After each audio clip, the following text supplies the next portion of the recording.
What would you do if your own parents kicked you out on your birthday, stole your car, and canceled your health insurance? All because you refused to give up your dreams. And what if I told you that by the end of this story, I'd discover a secret weapon that would flip the power dynamic, completely turning their own tactics against them in the most unexpected way possible?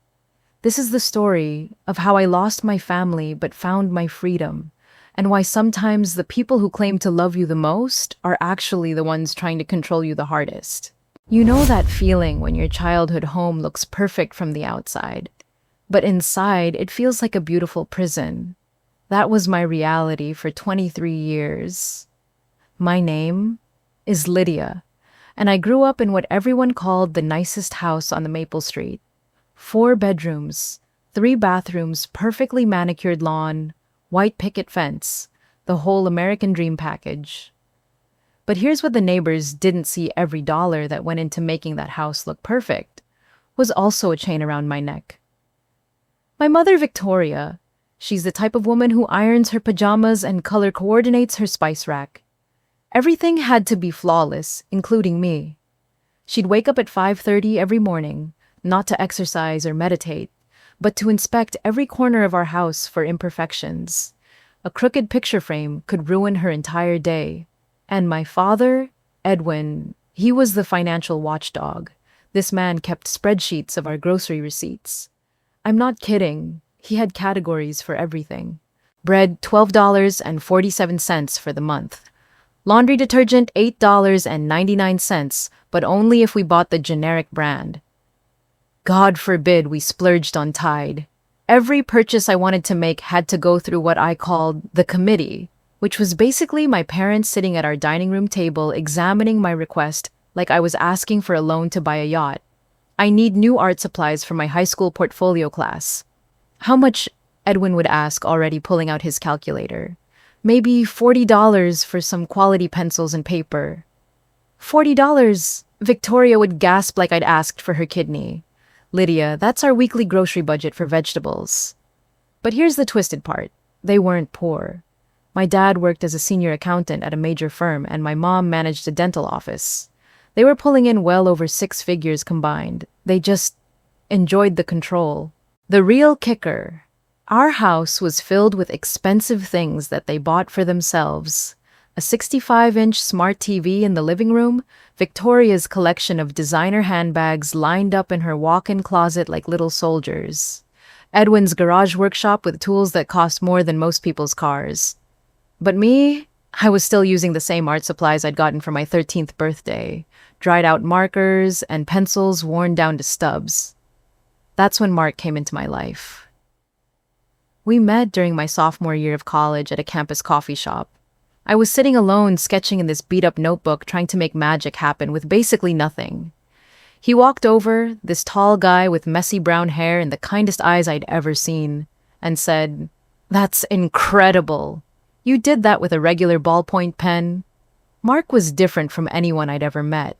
He came from a family that actually supported each other's dreams. His parents had helped him start a small graphic design business right out of high school, and by the time we met, he was already freelancing for local companies. "You have real talent, Lydia," he told me one afternoon as we sat in his tiny apartment above a bakery. "Like professional level talent. You could be making money with this." But I'd shake my head. My parents think art is just a hobby. They want me to major in something practical like business or accounting. "What do you want?" he'd ask. And that question, it sounds so simple, but it hit me like a punch to the stomach every time. Because I'd never been asked what I wanted. Not once. Mark started encouraging me in secret. He'd buy me sketchbooks and hide them in his apartment. "Practice here," he'd say. "Build a portfolio they can't ignore." So I did. Every Tuesday and Thursday after my morning classes, I'd slip away to Mark's place and draw for hours. Portraits, landscapes, character designs. I was like a dam that had finally burst open. I got good. Really good. I started hiding my growing portfolio in Mark's apartment because I knew my parents would find some way to discourage me if they found it at home. And let me tell you, keeping secrets from Victoria was like trying to hide a fire in a paper bag. That woman had surveillance skills that would make the FBI jealous. "Where do you go on Tuesday afternoons?" she asked one day, cornering me in the kitchen. "Library, studying," I lied smoothly. "Which library? The campus one. Closes at 3 on Tuesdays." "See what I mean?" She'd probably called to check. The tension in our house was getting thicker by the day. Every conversation felt like walking through a minefield. I'd come home from Mark's place energized and excited about my art, and within 10 minutes of being around my parents, that excitement would get sucked right out of me. They had this way of making everything I cared about seem frivolous and selfish. "Lydia spent 2 hours at the library today," Victoria would announce to Edwin at dinner like she was presenting evidence in court. "Good," Edwin would nod approvingly. "Hopefully studying something that'll help her get a real job." A real job. That phrase haunted me. But the breaking point, the moment that changed everything, happened on a Wednesday afternoon in October. I'd been working on this illustration for weeks. It was a digital piece I'd created using the ancient computer in the campus lab, a fantasy landscape with this incredible level of detail. Mark had convinced me to enter it in a statewide student art competition. "The deadline's in 3 days," he told me, "but you need professional-grade illustration software and a decent tablet to finish it properly." I knew exactly what that meant. I needed to ask my parents for money. That night at dinner, I took a deep breath and made my case. I explained about the competition, the potential scholarship money, the opportunity to get my work seen by real art directors. "How much?" Edwin asked, not even looking up from his meatloaf. "The software is about $200, and I could get a decent tablet for around $300. The silence that followed was deafening.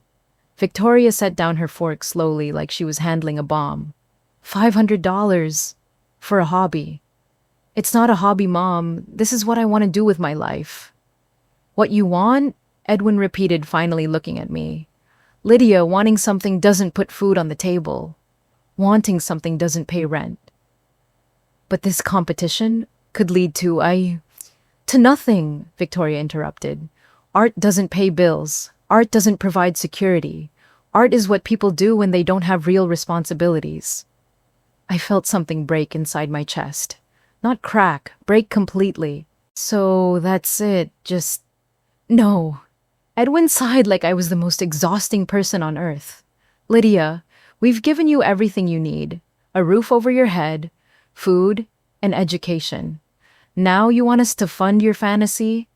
I looked around our dining room, at the expensive chandelier hanging over our heads, at Victoria's designer watch glinting in the light, at Edwin's brand new iPhone sitting next to his plate. "You spent more than that on Mom's purse last month," I said quietly. The temperature in the room dropped about 20 degrees. "That purse," Victoria said slowly, "was a necessary professional expense. I represent the dental office at conferences. And my art isn't necessary. No, Lydia, it's not." Those 4 words hit me like a physical blow. I sat there for a moment, looking at these 2 people who were supposed to love and support me, and I realized something that had been building for years, but I'd never admitted to myself. They didn't see me as their daughter. They saw me as their project, their investment, their chance to create the perfect, practical, controllable child who would make safe choices and never ask for anything that made them uncomfortable. I excused myself from the table and went to my room. I didn't cry. I was too angry to cry. Instead, I did something I'd never done before. I called Mark. "They said no," I told him when he picked up. "I'm sorry, Lydia. I know how much that competition meant to you." "It's not just the competition, Mark. It's everything. They'll never support what I actually care about. Ever." There was a long pause. Then Mark said something that changed my entire perspective. "So stop asking for their permission." "What do you mean?" "I mean, you're 21 years old. You don't need their permission to chase your dreams. You just need a plan." That night, lying in my childhood bedroom, surrounded by all the safe, practical things my parents had chosen for me. I made a decision that would eventually cost me everything I thought I had, but it would also give me everything I actually needed. I was going to stop asking for permission to be myself. Starting tomorrow, I was going to start building a life that was actually mine. I just had no idea how much that decision was going to cost me, or how far my parents were willing to go to keep me under their control. Because what I learned over the next 2 years is that some people would rather destroy what they can't control than let it go free. And my parents, they were definitely those people. That conversation with Mark was the first time anyone had ever told me to stop asking for permission to be myself. But actually doing it, that was a whole different story. The next morning, I walked into the university registrar's office and changed my major from business administration to illustration. My hands were literally shaking as I signed the paperwork. "Are you sure about this?" the advisor asked, looking at my transcript. "You've got a solid GPA in business courses." "I'm sure," I said, though my voice came out about 3 octaves higher than normal. But here's the thing about making big life decisions. The fear doesn't just disappear because you've made the choice. If anything, it gets worse. Every single day for the next 6 months, I'd wake up with this gnawing anxiety in my stomach. What if my parents were right? What if I was throwing away my future for some impossible dream? What if I ended up broke and homeless, living in Mark's tiny apartment forever? The worst part was that I couldn't tell my parents about the major change. Not yet. I was still living under their roof, still dependent on them for tuition and food. So I became this expert-level liar, crafting elaborate stories about my business classes while secretly taking figure drawing and color theory. "How was marketing strategy today?" Victoria would ask over dinner. "Really interesting," I'd lie smoothly. "We're learning about consumer psychology." Meanwhile, I'd actually spent 3 hours learning how to capture the way light falls across human skin, which was infinitely more interesting than anything I'd ever learned about quarterly profit margins. But the guilt was eating me alive. Every time I walked into an art class, this little voice in my head would whisper, "You're wasting everyone's time. You're not good enough for this. Your parents are right." That voice got especially loud during my first semester when Professor Martinez assigned us our midterm project, a painting that had to demonstrate mastery of at least 3 different techniques we'd learned so far. I spent weeks on this piece. It was a portrait of an elderly woman sitting by a window, and I poured everything I had into it. Every shadow, every highlight, every tiny detail in her weathered hands. The night before it was due, I was in my bedroom putting the finishing touches on it, when Victoria walked in without knocking. "What's that?" she asked, staring at my painting. My heart stopped. I'd been so focused on the work that I'd forgotten to hide it. "It's just something I'm working on for fun," I stammered. Victoria moved closer, examining the painting with this expression I couldn't read. For a moment, just a moment, I thought maybe she'd see what I saw. Maybe she'd understand why this meant so much to me. "It's very detailed," she said finally. "Thank you," I whispered, hope blooming in my chest. "But you know what I see when I look at this?" I shook my head. "I see hours and hours of time that could have been spent studying for your real classes. Time that could have been spent building actual skills that will matter in the real world." She paused, still staring at the painting. "Do you remember when you were 12 and entered that art contest at the community center?" Oh God. I remembered. How could I forget I'd painted this landscape, rolling hills and a sunset that I'd been so proud of? I thought it was the most beautiful thing I'd ever created.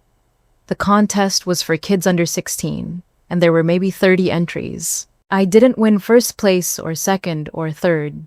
I got an honorable mention, which basically meant, "Thanks for participating, here's a participation ribbon." Victoria had driven me to the award ceremony, and I remember walking up to get my little ribbon, still proud of my work, even though I hadn't won. On the drive home, Victoria said, "Well, that was humbling, wasn't it?" I was 12. I didn't even know what humbling meant. I think it's good for you to see where you actually stand, she continued. Art is very competitive, Lydia. There are thousands of people out there who are more talented, more dedicated, more willing to sacrifice everything for their craft. I stared out the car window, clutching my honorable mention ribbon. The people who succeed in art are usually the ones who don't have other options, she said. People who are desperate. People who have nothing to fall back on. You're lucky, sweetheart. You have options. You have a brain that's good at practical things. I'd thrown the ribbon away that night. I'd also stopped painting for almost 2 years. Now standing in my bedroom at 21, watching Victoria look at my portrait, with that same expression she'd had after the contest, I felt like that 12-year-old again. You're very talented, she said, and for a split second my heart soared. But talent isn't enough, Lydia. The world is full of talented people who never made anything of themselves. She turned to leave, then paused at my doorway. Just promise me you're not letting this hobby distract you from your real education. After she left, I sat on my bed, staring at the painting. All I could see now were the flaws, the proportions that were slightly off, the shadows that weren't quite right, the 1,000 tiny ways it wasn't perfect. But I turned it in anyway. And you know what? I got an A+. Professor Martinez wrote a note on the back. Lydia, this shows exceptional understanding of light and shadow. You have a natural eye for composition. Keep pushing yourself. I read that note probably 50 times. I carried it in my wallet for months. That spring, as my sophomore year was ending, something amazing happened. The campus gallery posted openings for paid weekend positions. Not full-time jobs, just weekend work helping with exhibitions and working with visitors. I applied without telling my parents. The interview was with Dr. Sarah Chen, the gallery director. She was this elegant woman in her 50s who spoke about art the way other people spoke about their children. Tell me why you want to work here, she said, leaning back in her chair. Because I want to learn everything I can about how art works in the real world, I said. I want to understand how pieces are selected, how exhibitions are planned, how artists build careers. Are you an art major? I hesitated. Technically, yes, but my parents still didn't know. I am, I said, illustration. She smiled. Good. We need people who understand the creative process, not just the business side. I got the job. Working at the gallery was like stepping into a different universe. Every weekend, I'd help hang new pieces, assist visitors, and listen to Dr. Chen talk about the artists whose work we displayed. See how she uses negative space here, Dr. Chen would say, pointing to a contemporary piece. Most people think art is just about what you put on the canvas, but it's equally about what you leave off. I was learning more in those weekend shifts than I'd learned in years of hiding my art from my parents. But keeping the job secret was getting harder. My parents started asking more questions about where I went on Saturday and Sunday mornings. Study groups. I'd lie. We're working on group projects. Which classmates? Edwin would ask. I'd make up names, create entire fictional study partners with elaborate backstories. The stress of maintaining all these lies was starting to wear on me. I felt like I was living 3 different lives. The dutiful business student my parents saw the secret art student I actually was, and the passionate gallery assistant I was becoming. Something had to give. That something turned out to be my living situation. One evening in late May, Mark called with news that would change everything. I found you a roommate, he said. Mark, I don't need a roommate. I live with my parents. Her name is Andrea. She's 22, just graduated from state with a psychology degree, and she's looking for someone to split rent on a 2-bedroom apartment near campus. I can't afford. She's also escaping a controlling family situation, Mark interrupted. I thought you two might understand each other. The next day, I met Andrea at a coffee shop near the university. She was this petite woman with curly red hair and the most determined expression I'd ever seen. So, Mark tells me you're dealing with family control issues too, she said without any small talk. I liked her immediately. My parents have been planning my entire life since I was born, she said, stirring her latte. What college I'd attend, what I'd major in, who I'd marry, where I'd live after graduation. Last month, they told me they'd found me a job at my dad's accounting firm and expected me to move back home and work there for the next decade. What did you say? I told them I'd rather clean toilets for minimum wage than spend my life in a cubicle making them proud. She grinned. They didn't take it well. We talked for 3 hours. Andrea had saved up money from a part-time job throughout college, and she'd found this perfect little apartment 15 minutes from campus. 2 bedrooms, decent kitchen, and most importantly, it would be ours. The thing is, she said as we were leaving, I don't just want a roommate. I want someone who understands what it's like to choose yourself over your family's expectations. Someone who gets that sometimes the people who claim to love you are actually the ones holding you back the most. That night, I lay in bed staring at the ceiling, thinking about what Andrea had said. Choose yourself over your family's expectations. I'd never thought of it that way before. I'd always seen it as choosing art over responsibility or dreams over reality. But what if it was simpler than that? What if it was just choosing to be honest about who I actually was? The apartment Andrea showed me the next week was small but bright, with huge windows in the living room and a tiny balcony overlooking a tree-lined street. Standing in that empty space, I could picture myself painting there. Actually painting, not hiding in Mark's apartment or stealing moments in my childhood bedroom. What do you think? Andrea asked. I thought about waking up every morning without having to lie about where I was going.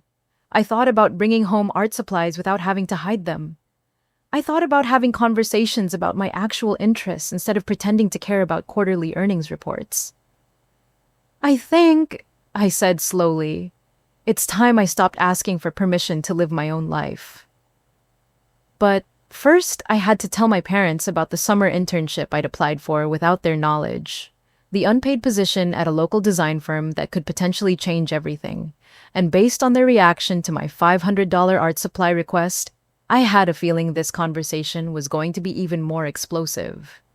What I didn't realize was that this would be the moment my parents stopped pretending to have my best interests at heart and started showing me exactly how far they were willing to go to maintain control over my life. The gloves were about to come off, and I was about to learn that some battles are worth fighting, even when you're not sure you're strong enough to win them. The funny thing about living a double life is that eventually the two halves start crashing into each other. And when they do, the explosion is usually bigger than you ever imagined. It was a Tuesday morning in early February, 3 months before my senior year finals, when my carefully constructed world of lies finally collapsed.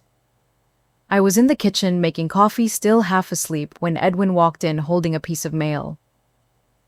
Lydia, he said in that tone that immediately made my stomach clench. What is this? He was holding a letter from the university, specifically a letter addressed to me from the Department of Fine Arts. My blood turned to ice. It looks like mail, I said, trying to sound casual while my heart hammered against my ribs. It's a letter congratulating you on your acceptance into the senior portfolio program, Edwin said slowly, for illustration majors. The coffee mug slipped from my hands and shattered on the kitchen floor. The sound seemed to echo forever in the sudden silence. Victoria appeared in the doorway like she'd been summoned by some parental radar system. What's wrong? She asked, then saw the letter in Edwin's hand. What is that? Our daughter, Edwin said, his voice getting colder with each word, has apparently been lying to us for over a year about her major. I've never seen my mother's face change so quickly. It was like watching someone flip a switch from confused to absolutely furious in half a second. Lydia Marie Thompson, she said, using my full name like a weapon. Explain this right now. I stood there surrounded by coffee and broken ceramic, and for a moment I considered lying again, making up some story about how it was a mistake, how I'd never applied for anything like this. But I was so tired. Tired of lying, tired of hiding, tired of pretending to be someone I wasn't. I changed my major to illustration 18 months ago, I said quietly. The silence that followed was absolutely deafening. Edwin set the letter down on the counter with the kind of precision people use when they're trying very hard not to explode. 18 months, he repeated. Yes. You've been lying to us for 18 months. Yes. Victoria's voice when she finally spoke was barely above a whisper. But somehow it was more terrifying than if she'd been screaming. Do you have any idea what you've done?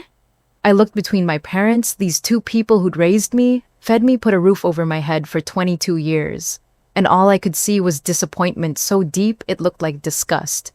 I followed my passion, I said, hating how small my voice sounded. Your passion, Edwin said. Your passion doesn't pay the bills, Lydia. Your passion doesn't provide health insurance. Your passion doesn't give you a retirement plan. I know that, but do you... Victoria interrupted. Because from where I'm standing, it looks like you've just flushed 4 years of tuition money down the drain. 4 years of our investment in your future. Investment. That word hit me like a slap. I thought you loved me, I said. I didn't realize I was just an investment. Edwin's face went red. Don't you dare turn this around on us. We've sacrificed everything to give you opportunities. And this is how you repay us. By lying and throwing it all away for some fantasy. It's not a fantasy. I'm good at this. Really good. Good, Victoria said, isn't enough. The world is full of people who are good at things that don't matter. Art matters, I said, and I could hear my voice getting stronger. It matters to me. What matters, Edwin said, is that you graduate with a degree that will get you a job. A real job with a real salary and real benefits. I can make money with art. I'm already working at the campus gallery and a part-time job at a campus gallery, Victoria said. Lydia, do you hear yourself? You sound like a child playing dress-up. That stung. More than I wanted to admit. I'm not playing anything. This is who I am. No, Edwin said firmly. This is who you think you want to be. There's a difference. He walked over to the kitchen table and sat down, gesturing for me to do the same. Victoria remained standing, her arms crossed like a barrier between us. Here's what's going to happen, Edwin said in his boardroom voice. You're going to march into that registrar's office tomorrow morning and change your major back to business administration. Dad, I can't. You can and you will. You still have time to catch up on the credits you'll need to graduate on time. But the portfolio program is over, Victoria said flatly. You're done with this art nonsense. It's time to grow up and face reality. I felt something breaking inside my chest. Not my heart exactly, but something deeper. Something that had been holding me together for months. What if I say no? The question hung in the air like smoke. Edwin leaned back in his chair, and for the first time in my life, he looked at me like I was a stranger. Then you'll need to find somewhere else to live. The words hit me like a physical blow. You'd kick me out. We'd stop enabling your delusions, Victoria said. If you want to play artist, you can do it on your own dime. No more tuition payments, no more health insurance, no more room and board. But I'm 3 months away from graduating. With a useless degree, Edwin said. We're not going to pay for you to get a piece of paper that qualifies you for nothing. I looked around our kitchen, the same kitchen where I'd eaten breakfast every morning for 22 years, where Victoria had helped me with homework, where Edwin had taught me to balance a checkbook. You're really going to choose the money over your own daughter. We're choosing your future over your fantasy, Victoria said. Someday you'll thank us. No, I said quietly. I won't. I walked upstairs to my room and closed the door. Then I called Mark. They found out, I said when he answered. About the major, everything.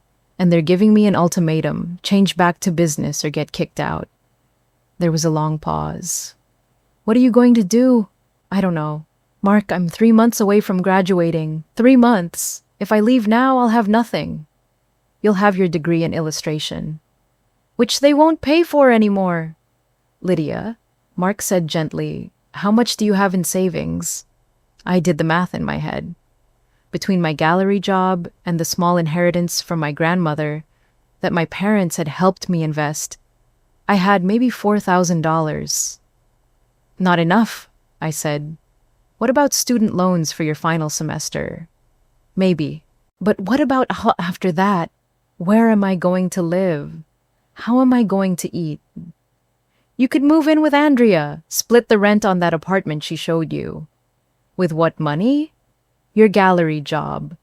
Plus, Dr. Chen mentioned they might have a full-time position opening up this summer. I sat on my bed staring at the art supplies I'd been hiding in my closet for months. Brushes, paints, sketchbooks, all the tools I'd collected in secret, all the evidence of who I really was. I'm scared, Mark. I know. But Lydia, listen to me. What scares you more, being broke for a while or spending the rest of your life wondering what would have happened if you'd been brave enough to choose yourself? That question stopped me cold. They're my parents, I said. They're supposed to support me. They're supposed to love you enough to let you be who you are, Mark said. But some people love control more than they love the people they're trying to control. That night at dinner, the atmosphere was so tense you could have cut it with a knife. Edwin had printed out course catalogs and change of major forms. Victoria had prepared what she called a realistic timeline for me to get back on track. Business administration with a concentration in marketing, Edwin said, sliding papers across the table. You could still graduate on time if you take summer courses. I stared at the forms, my entire future mapped out in neat little boxes and credit requirements. What if I'm not happy? I asked. Happiness is a luxury, Victoria said. Security comes first. What if I hate my job? Most people hate their jobs, Edwin said. That's why they call it work, not fun. I thought about Dr. Chen at the gallery, how her face lit up when she talked about a new exhibition. I thought about Mark, how excited he got when he landed a new design client. I thought about how I felt when I was painting, like I was exactly where I was supposed to be doing exactly what I was meant to do. I need time to think, I said. There's nothing to think about, Victoria said. You're changing your major tomorrow. And if I don't? Edwin's expression hardened. Then you'll need to be out of this house by Friday. Friday, 4 days away. After dinner, I went up to my room and started making lists. What I owned, what I could afford, what I would need to survive on my own. The math was terrifying, but you know what was more terrifying? The thought of sitting in business classes for the next year, pretending to care about profit margins and marketing strategies, while the part of me that was actually alive slowly died. I called Andrea. Hey, I said when she picked up. Remember when you said you wanted a roommate who understood what it was like to choose yourself over your family's expectations? Yeah. Well, I think I'm about to find out exactly what that feels like. Are you okay? No, but I think I'm going to be. The next morning, instead of going to the registrar's office to change my major, I went to see Dr. Chen at the gallery. I need to ask you something, I said. That full-time position you mentioned, is it still available? She studied my face. Lydia, what's going on? I told her everything. About the lies, the ultimatum, the choice I had to make. When I finished, she was quiet for a long moment. The position starts at $28,000 a year, she said finally. It's not much, but there's room for growth, and you'd be working with some of the most talented artists in the region.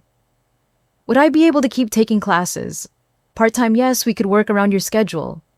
I thought about my parents' house, my comfortable bedroom, the security of never having to worry about rent, or food, or health insurance. Then I thought about waking up every morning excited about the day ahead instead of dreading it. When can I start? That afternoon, Mark and Andrea helped me pack. Not everything. I couldn't carry everything I owned, but the essentials. Clothes, art supplies, my laptop, and the few things that were truly mine. Victoria watched from the doorway as we loaded boxes into Mark's car. This is a mistake, she said. You'll be back in 6 months, begging us to help you. I looked at her, this woman who'd raised me, who'd taught me to ride a bike and helped me with my homework and kissed my scraped knees. Maybe, I said, but it'll be my mistake to make. As we drove away from the house on Maple Street, I watched it disappear in the side mirror. The perfect lawn, the white picket fence, the life I'd been expected to live. For the first time in months, I felt like I could breathe.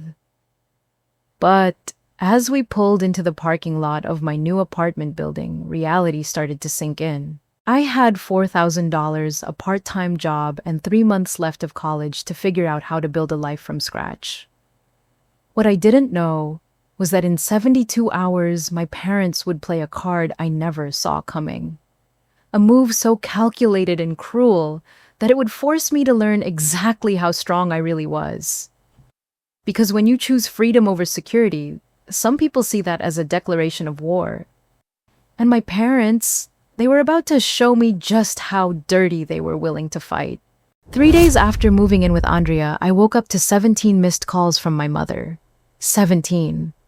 My first thought was that someone had died. Maybe my grandmother or Edwin had had a heart attack. You don't call someone 17 times at 6 in the morning unless there's an emergency. I called her back immediately. Lydia, Victoria's voice was ice cold. No relief that I'd called back, no explanation for the missed calls. Just my name spoken like it left a bad taste in her mouth.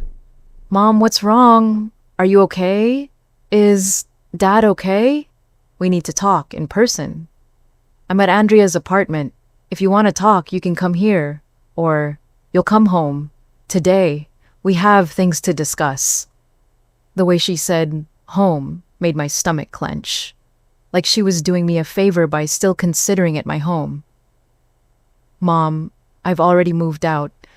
I thought we established that Lydia Marie, you will come home today, or there will be consequences. The line went dead. I sat there staring at my phone, that familiar anxiety creeping up my spine. But this time it was mixed with something else.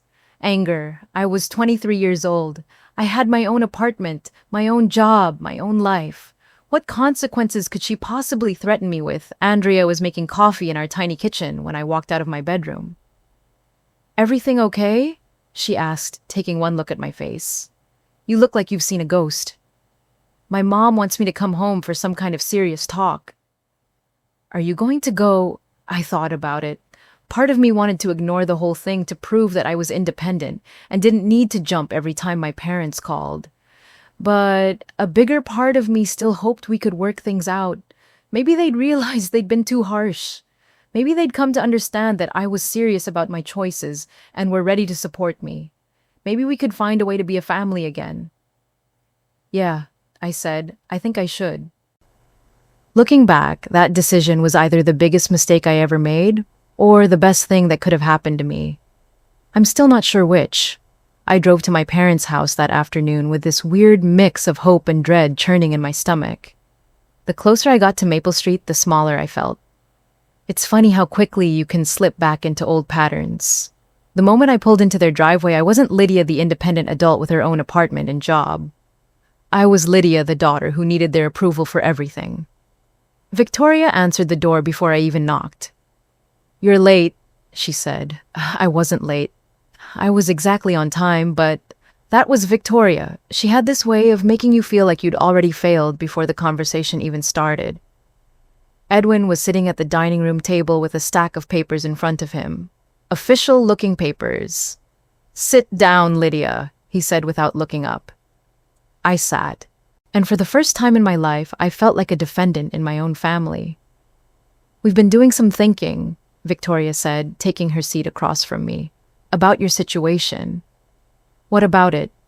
You're making a mistake, Edwin said, finally looking at me. A big one, and as your parents, we can't stand by and watch you ruin your life. I'm not ruining my life, I'm living it. You're 23 years old, Victoria said.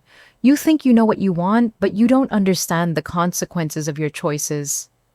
I understand them perfectly. No, Edwin said, you don't. So we're going to help you understand.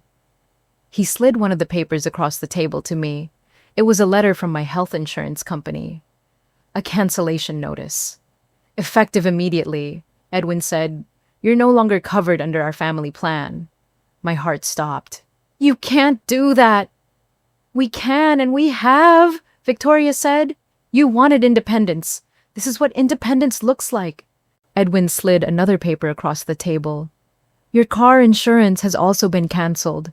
The car, by the way, is registered in our name, so we'll need the keys. I stared at the papers like they were written in a foreign language. You're taking my car. We're taking our car, Victoria corrected. The car we bought and pay for. But how am I supposed to get to work? How am I supposed to get to classes? That's your problem now, Edwin said. You wanted to be an adult. Adults figure these things out for themselves. I felt like I was drowning. This is insane. You can't just cut me off from everything. We can and we are, Victoria said, unless what? Unless you come to your senses.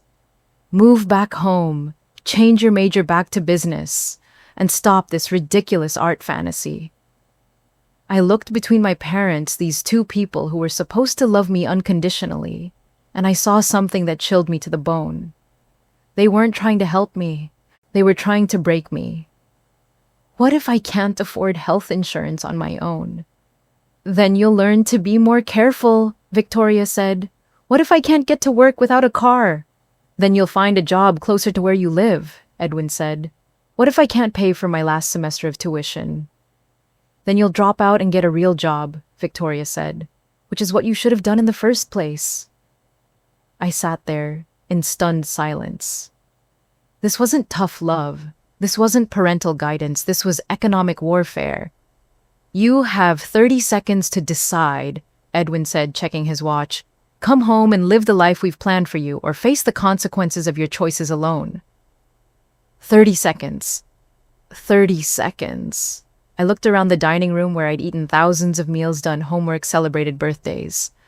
I looked at my parents who'd raised me and shaped me, and were now trying to destroy me for refusing to be the person they wanted me to be. I need more time to think.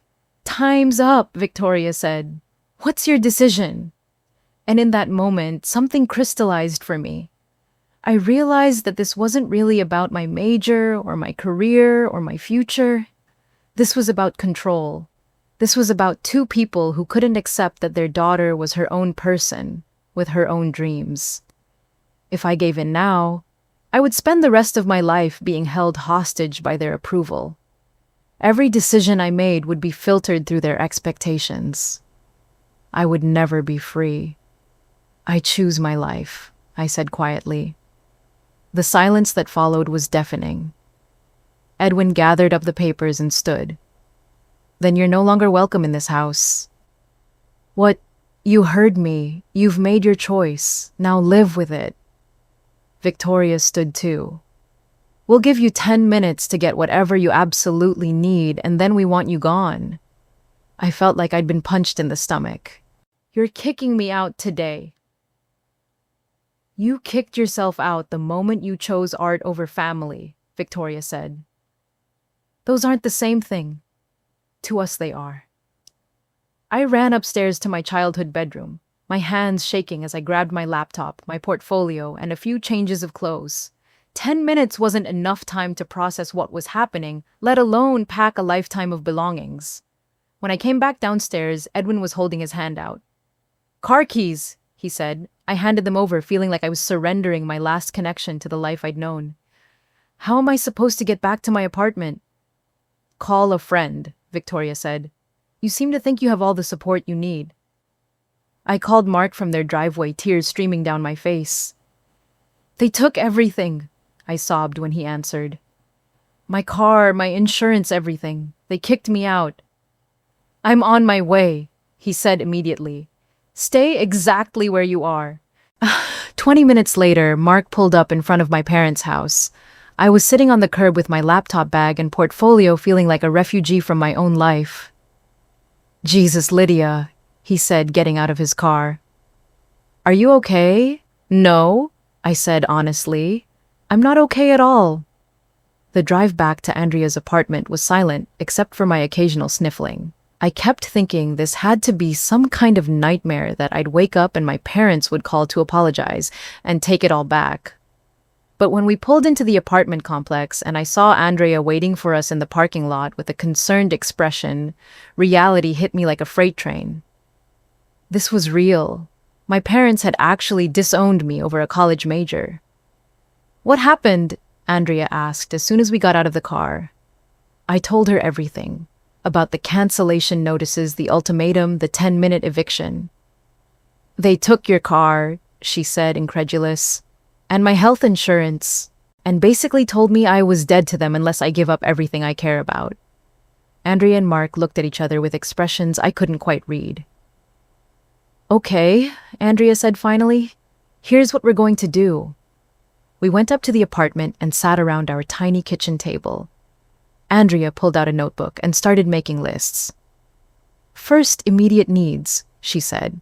Food, shelter, transportation. Food and shelter are covered here. Transportation, Mark, can you drive her to work and classes until we figure something else out? Absolutely, Mark said without hesitation. Second, medium-term needs. Health insurance, income, finishing school. I can't afford health insurance on my gallery salary, I said. There are student health plans, Andrea said. They're not great, but they're better than nothing. And I can probably get more freelance design work, Mark added. I could use an assistant for some projects. I looked at these two people who were basically strangers 6 months ago and who were now completely rearranging their lives to help me survive. Why are you doing this? I asked. Because Andrea said, family isn't always the people you're related to. Sometimes it's the people who choose to stand by you when everyone else walks away. That night, lying on the air mattress in my new bedroom, I took stock of my situation. I had no car, no health insurance, no financial safety net, and parents who'd made it clear that their love came with conditions I wasn't willing to meet. But I also had something I'd never had before: complete freedom to be exactly who I was. The question was, would that freedom be worth everything it had cost me? Over the next few weeks, I was about to find out that sometimes the people who claim to love you the most are actually the ones most willing to destroy you when you refuse to be who they want you to be. But I was also about to discover that real strength doesn't come from having everything handed to you. It comes from building something beautiful out of the pieces that are left after everything else falls apart. And my parents, they had no idea what they'd just unleashed. 2 weeks after my parents essentially disowned me, I was sitting in Mark's apartment eating ramen noodles for the 4th night in a row when my phone rang. It was Victoria. For a split second, my heart leaped. Maybe they'd realized they'd gone too far. Maybe they wanted to work things out. Hello, Mom. Lydia. Her voice was sharp, businesslike. No warmth at all. We need to talk. I thought you made it pretty clear that we were done talking. Don't be dramatic. I'm calling because we've discovered some irregularities with our financial accounts. My stomach dropped. What kind of irregularities? Someone has been accessing information that doesn't belong to them. And since you're the only person who's ever had access to our personal details, she let the accusation hang in the air. Mom, I haven't touched anything of yours. I've been too busy trying to figure out how to survive without health insurance. Well, someone has been poking around where they don't belong. And if it's you, you need to stop. Immediately. It's not me. Good. Keep it that way. She hung up. I sat there, staring at my phone, confused and hurt and angry all at the same time. What was that about? Mark asked, looking up from his laptop. I told him about the call, about the accusations. That's weird, he said. What kind of irregularities? She didn't say, just that someone was accessing their financial information. Mark was quiet for a moment. Then he got this look on his face. The same look he got when he was working on a particularly complex design problem. Lydia, he said slowly, do you remember when you were helping your parents set up their online banking a couple of years ago? Yeah, they're terrible with technology. I had to walk them through everything. Do you remember what passwords you helped them create? I thought about it. They used the same password for everything back then. Something simple they could remember. And they never changed it. Knowing my parents? Probably not. They hate dealing with technology updates. Mark leaned back in his chair. You know there are ways to protect yourself from identity theft. ways to freeze your credit so that nobody can open new accounts or access existing ones without specific authorization. Okay. I'm just saying, if someone wanted to protect themselves from having their financial information misused, credit freezes are really effective. The way he said it made me look at him more carefully. Mark, what are you suggesting? I'm not suggesting anything. I'm just saying that if someone had access to another person's personal information, social security numbers, addresses, phone numbers, they could theoretically place credit freezes on those accounts to protect them from fraud. That sounds illegal. Actually, it's not. You're allowed to place fraud alerts and credit freezes on accounts that you have authorization to manage. And parents often give their adult children authorization to help manage their financial affairs. I stared at him. Are you saying what I think you're saying? I'm saying that your parents just cut you off financially and emotionally, and now they're accusing you of things you didn't do. Maybe it's time they experience some consequences for their actions. The idea sat in my stomach like a rock. On one hand, the thought of my parents facing any kind of inconvenience felt like justice. They'd left me scrambling to survive, and now they were calling to blame me for things I hadn't even done. On the other hand, this felt like crossing a line I wasn't sure I wanted to cross. I don't know, Mark. That feels like sinking to their level. Is it sinking to their level, or is it protecting yourself? That question stuck with me for the next 3 days. I was working at the gallery helping Dr. Chen set up a new exhibition when my phone buzzed with a text from an unknown number. "This is your father. Call me immediately." I showed the text to Dr. Chen. "Family drama?" she asked sympathetically. "Something like that." "Take your break. Go deal with it." I called the number. "Lydia, what the hell did you do?" Edwin's voice was furious in a way I'd never heard before. "What are you talking about?" "Our credit cards were declined at dinner tonight, in front of the Hendersons." The Hendersons were my parents' oldest friends, the couple they met for dinner every month at their fancy country club. I don't understand what that has to do with me. Someone placed fraud alerts on our accounts. Someone who had access to our personal information. "Dad, I told Mom I haven't touched anything of yours." "Then explain to me how this happened, Lydia, because the timing is awfully suspicious." I thought about Mark's suggestion, about credit freezes and fraud protection. "Maybe someone is actually trying to protect you from fraud," I said. "Don't play games with me. This is serious. Victoria had to call the credit card company from the restaurant bathroom to sort this out. Do you have any idea how embarrassing that was?" For the first time in weeks, I felt a tiny spark of satisfaction. They'd humiliated me, cut me off, thrown me out of their house. Maybe it was time they experienced a little embarrassment themselves.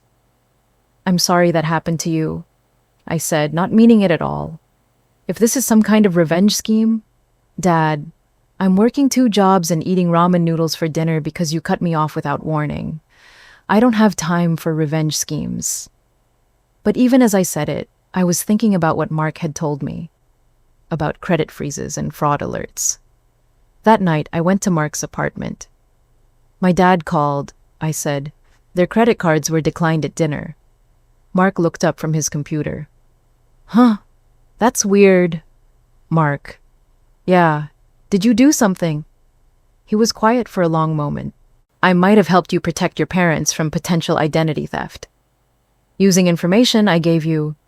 Using information you had legitimate access to as their daughter who's helped them manage their accounts in the past." I sat down across from him. "What exactly did you do?" "I placed temporary fraud alerts on their credit reports. It's completely legal. It just means that any new credit activity has to be verified with additional identification before it goes through." "How long do the alerts last?" 90 days, unless they're renewed." I thought about my parents sitting in their fancy restaurant, having their cards declined in front of their friends. Part of me felt guilty, but a bigger part of me felt like they were finally experiencing a tiny fraction of the humiliation and powerlessness they'd put me through. Can you show me how to do it myself? Mark studied my face. Lydia, are you sure about this? They destroyed my life over a college major. Maybe it's time they faced some consequences. Over the next week, Mark taught me everything about credit monitoring, fraud alerts, and financial protection. It was surprisingly easy to place holds and freezes on accounts when you had the right personal information. And I had all of their personal information. Social security numbers, addresses, phone numbers, mother's maiden names, all the security question answers I'd helped them set up years ago when they were too technologically challenged to do it themselves. The first incident was the restaurant. The second was when Victoria tried to buy new furniture for their living room, and her credit card was declined at the showroom. The third was when Edwin's car lease came up for renewal, and the dealership couldn't process the paperwork because of holds on his credit report. Each time they had to spend hours on the phone with banks and credit agencies jumping through hoops to verify their identity and explain the suspicious activity. Each time they called me accusing me of sabotage, and each time I calmly denied any involvement while secretly renewing the fraud alerts for another 90 days. For the first time since they'd thrown me out, I felt like I had some power in our relationship. They'd controlled me with money my entire life. Now, I was controlling them the same way. The problem was, it felt really, really good. Too good. I started placing additional holds, freezing their ability to open new accounts, adding extra security requirements to their existing cards. Every phone call from them complaining about another financial inconvenience felt like a small victory. Until the night Andrea sat me down for what she called a reality check. Lydia, we need to talk. About what? About what you're doing to your parents. My blood went cold. I don't know what you mean. Yes, you do, and I get it, okay. They hurt you. They threw you away like garbage because you wouldn't be their little puppet. You have every right to be angry. But this isn't who you are. Or at least, it's not who you were when I met you. I sat down slowly. What are you saying? I'm saying that revenge is addictive, and right now you're getting high off making them suffer the same way they made you suffer. They deserve it. Maybe they do, but what's it doing to you? I thought about the satisfaction I felt every time my phone rang with another complaint from my parents. The way I'd started anticipating their calls, looking forward to their frustration. You're becoming like them, Andrea said gently. You're using their own tactics against them. And I'm worried that if you keep this up, you're going to lose yourself in the process. That night, I lay in bed thinking about what Andrea had said. Was I becoming like my parents? Was I using control and manipulation to get what I wanted, the same way they had? The scary part was that I wasn't sure I cared anymore. My parents had taught me that love was conditional, that support came with strings attached, and that the people closest to you would use whatever they had to control you. Maybe it was time I started playing by their rules. The question was, if I went down that path, would I still be the person I'd fought so hard to become? Or would I just be another version of the people who'd tried to destroy me? Standing at that crossroads, I realized that the next choice I made would determine not just my relationship with my parents, but who I was going to be for the rest of my life. And for the first time since this whole nightmare started, I wasn't sure which direction I wanted to go. Andrea's words haunted me for 3 days. You're becoming like them. I kept replaying that conversation, trying to convince myself she was wrong. I wasn't like my parents. I was fighting back. I was protecting myself. I was evening the score. But deep down, I knew she was right. Every time my phone rang with another frustrated call from Edwin or Victoria, I felt this twisted satisfaction that scared me. I was starting to look forward to their suffering. I was planning new ways to make their lives more difficult. That wasn't justice. That was revenge. And revenge was turning me into someone I didn't recognize. The breaking point came on a Tuesday morning when I was walking to my gallery job. I passed by the community college where they offered free legal aid services, and something made me stop. Maybe it was guilt. Maybe it was curiosity. Maybe it was just desperation to talk to someone who could help me figure out what the hell I was doing with my life. I walked in and asked to speak with someone about family law. An hour later, I was sitting across from Sarah Martinez, a legal aid attorney who looked like she'd seen every kind of family dysfunction imaginable. "So, let me get this straight," she said after I'd told her the whole story. "Your parents cut you off financially because you changed your major to art. Right. And now you're retaliating by placing fraud alerts on their credit reports." Hearing her say it out loud made it sound so much worse than it had in my head. I guess you could put it that way. Sarah leaned back in her chair. "Lydia, can I ask you something?" "Sure." "What do you actually want here? Do you want your parents back in your life or do you want to hurt them?" The question hit me like a slap. I don't know. Because right now you're pursuing a strategy that's guaranteed to burn every bridge you have with them forever. Is that really what you want? I thought about my childhood, about Victoria teaching me to ride a bike, about Edwin helping me with math homework, about family vacations and birthday parties and Christmas mornings. Those people still existed somewhere inside my parents. They were buried under layers of control and fear and stubborn pride, but they were still there. "No," I said quietly. "I don't want to lose them forever." "Then what you're doing right now is counterproductive. You're proving their point that you're irresponsible and vindictive." "But they hurt me first." "They did, and what they did was wrong, but you can't heal a relationship through mutual destruction." Sarah pulled out a legal pad and started writing. "Here's what I think you should consider. You're 3 months away from graduating with a degree in something you love. You have a job, an apartment, and people who support you. You've already won.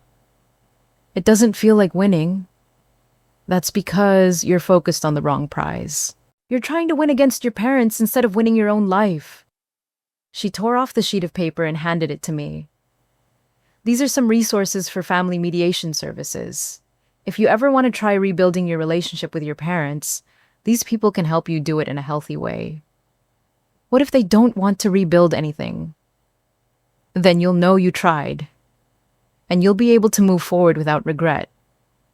I stared at the list of phone numbers. "What about the fraud alerts? What should I do about those?" "That's up to you, but I'll tell you this. Real power doesn't come from controlling other people. It comes from taking control of your own life." I left the legal aid office with Sarah's words echoing in my head. Real power comes from taking control of your own life. That afternoon, I called Mark. "I need to undo what we did," I said. "Are you sure?" "I'm sure this isn't who I want to be." "Okay, I can help you remove the alerts. Actually, I want to do it differently. I want it to look like a bank error or a system glitch, not like someone deliberately placed them." "Why?" "Because I don't want them to know it was me. I want them to just move on, get back to their lives without this hanging over everything." Mark was quiet for a moment. You could send anonymous instructions to the credit agencies. Make it look like their security systems flagged the accounts by mistake." "Can you help me do that?" "Yeah, but Lydia." "Yeah, I'm proud of you. It takes strength to walk away from revenge when you have the power to keep going." That night, Mark and I spent 3 hours crafting anonymous emails to the credit reporting agencies explaining that the fraud alerts on my parents' accounts had been triggered by a system error and should be removed immediately. Within 48 hours, all the holds and freezes were lifted. Edwin and Victoria would wake up to find their financial lives back to normal with no explanation except a generic letter apologizing for the temporary inconvenience due to security system maintenance. They never called to accuse me of anything again. But more importantly, I never felt that twisted satisfaction again. Instead, I felt something I hadn't experienced in months: peace. With the revenge chapter of my life officially closed, I could finally focus on building something positive. The first thing I did was talk to Dr. Chen about increasing my hours at the gallery. "I was wondering when you would ask," she said with a smile. "We've got a new exhibition opening next month, and I could use someone to help coordinate the artist interviews and promotional materials." What kind of promotional materials? Website content, brochures, social media graphics. You know the kind of thing someone with an illustration background and gallery experience would be perfect for. The job came with a modest raise, and more importantly, experience that would look incredible on my resume. The second thing I did was reach out to Mark's freelance network. Within a week, I had 3 small remote design projects that I could work on in my spare time. The money wasn't life-changing, but it was enough to stop eating ramen noodles every night and start building a small emergency fund. The third thing I did was figure out my final semester. With the gallery job and freelance work, I could cover my tuition and living expenses without taking on crushing debt. It would be tight, but it was doable. For the first time since leaving my parents' house, I felt like I was building something sustainable. Spring semester flew by in a blur of senior portfolio preparations, gallery exhibitions, and freelance deadlines. I was busier than I'd ever been, but also happier. I was creating art that mattered to me, working with artists whose work inspired me, and earning money doing things I actually cared about. Most importantly, I was doing it all as myself, not as some version of myself designed to please other people. The gallery showcase in April was a turning point. Dr. Chen had chosen 3 of my pieces to include in a group exhibition of emerging local artists. Standing in the gallery watching strangers examine my work and actually discuss it seriously was surreal. "This one's my favorite," I heard someone say behind me. I turned around to see a woman in her 30s studying my portrait series. "The artist really captures something authentic here," she continued to her companion. "There's a vulnerability that's hard to find in a lot of contemporary work." I wanted to introduce myself, to thank her, to tell her how much her words meant to me. Instead, I just stood there with tears in my eyes, feeling proud of something I'd created for the first time in my life. 2 weeks later, I graduated. Andrea, Mark, and Dr. Chen were sitting in the audience when I walked across the stage to receive my Bachelor of Fine Arts in Illustration. My parents weren't there. I'd sent them an invitation, but they never responded. For about 30 seconds, their absence hurt. But then I looked at the 3 people who had cheered when my name was called, and I realized something important. Family isn't just the people you're related to. Family is the people who show up for you when it matters. That night, we had a small graduation party in our apartment. Mark brought takeout from my favorite Thai restaurant. Andrea made a cake that was only slightly lopsided, and Dr. Chen gave me a bottle of champagne that cost more than my weekly grocery budget. "To Lydia," Dr. Chen said, raising her glass, "who chose courage over comfort and authenticity over approval." "To Lydia," Andrea added, "who taught me that sometimes the best families are the ones you choose for yourself." "To Lydia," Mark finished, "who never gave up on her dreams, even when everyone else did." I sat there surrounded by these incredible people who'd helped me rebuild my life from scratch, and I felt something I'd never felt before. Complete acceptance, complete support, complete love with no conditions attached. 6 months later, I got a call from an art director at a marketing firm in the city. She'd seen my work in the gallery showcase and wanted to offer me a full-time position as a junior illustrator. The salary was more than I'd ever imagined making right out of college. The work was exactly the kind of creative problem-solving I loved, and the company had incredible benefits and opportunities for growth. I said yes immediately. Mark helped me move into a 1-bedroom apartment closer to my new job. It was small, but it was mine. Every piece of furniture, every decoration, every choice was something I'd made for myself. For my 24th birthday, Andrea and Mark threw me a surprise party. Nothing huge, just a few friends from the gallery, some of Mark's freelance contacts, and Dr. Chen, who'd become something like a mentor to me. As we sat around my tiny living room, eating cake and laughing about nothing in particular, I thought about my 23rd birthday. About waking up to 17 missed calls from my mother, about being thrown out of my childhood home, about sitting on the curb with nothing but a laptop and a portfolio. A year ago, I thought losing my parents' approval would destroy me. Instead, it freed me. I learned that I'm stronger than I ever imagined. I learned that real love doesn't come with ultimatums. I learned that sometimes the people who claim to want what's best for you are actually just afraid of who you might become without their control. Most importantly, I learned that you don't need anyone's permission to live your own life. My parents made their choice. They chose control over connection, fear over love, their expectations over my happiness. I made my choice too. I chose freedom over security, authenticity over approval, and my dreams over their comfort. Some people might say I lost my family when I chose art over business school. But I know better. I didn't lose my family. I found it. I found it in Mark, who believed in me when I didn't believe in myself. I found it in Andrea, who understood that sometimes choosing yourself feels like betraying everyone else. I found it in Dr. Chen, who showed me that you can build a career around things you love. I found it in every artist I've met who's chosen to create something beautiful instead of something safe. And most importantly, I found it in myself.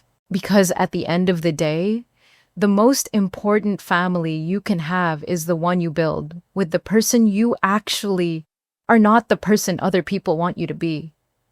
My parents may never understand the choice I made. They may never approve of the life I've built. And that's okay, because I understand it. I approve of it. And for the first time in my life, that's enough. I'm living proof that you don't need anyone's permission to be free. You just need the courage to walk away from anything that makes you smaller than you really are. And trust me, that courage is always worth it. Always.